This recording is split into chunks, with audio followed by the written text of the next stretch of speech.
อันอันนี้จะเป็นต้นไม้ จะเป็นต้นไม้ที่เกิดมาตั้งแต่ที่เฮ็ดวัดนี้เลยพระเจ้าก็เลยเฮ็ดอันกงอ้อมไว้ เพราะว่าตะกี้มีคนมีคนมาแล้วเขาเจ้ามาขูดไม้อย่างนั้นแหละแล้วเขาเจ้าบ่ให้ขูดเดี๋ยวนี้เขาเจ้าเฮ็ดอันอ้อมไว้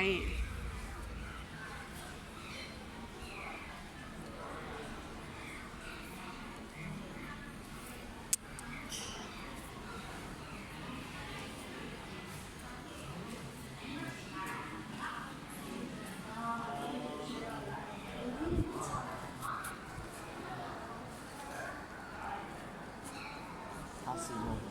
โอ้กำลังแต่งอยู่ชุดหน้าเพื่อนมาท้าสี เดี๋ยวเราไปโดเนทสัก10,000 นี่เด้ร้อนไปแม่ไปดึงไหม ดึงที่ไหนก็จะกำลังแต่ง ดึงได้ โอ้ของมัดไว้ยันดิเว้นวะแปลงไม่ใช่ดึงนะ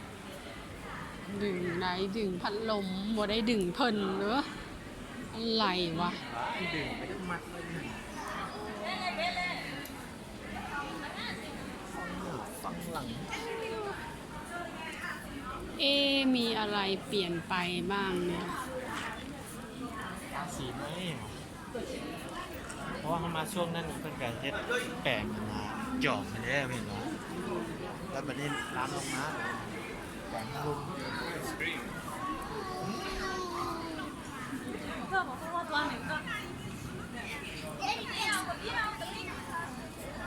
มีบอกก็เดี๋ยวว่ามีไกด์นำเที่ยว ถ่าย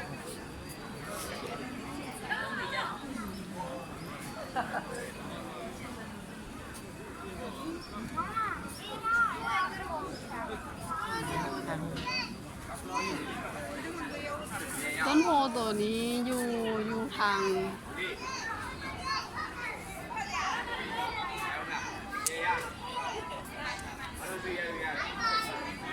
บึ้งเกาห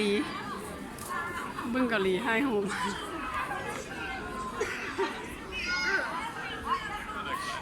เข้าสู่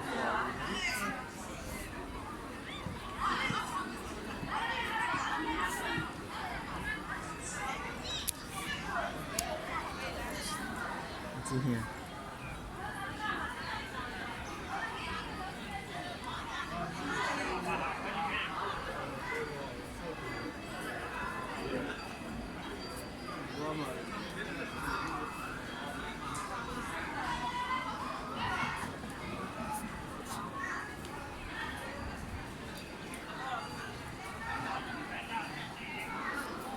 เราจะโดดจ้องดีกว่า อ่ะ เราจะปล่อยบอลลูนแล้วก็จะโดดจ้อง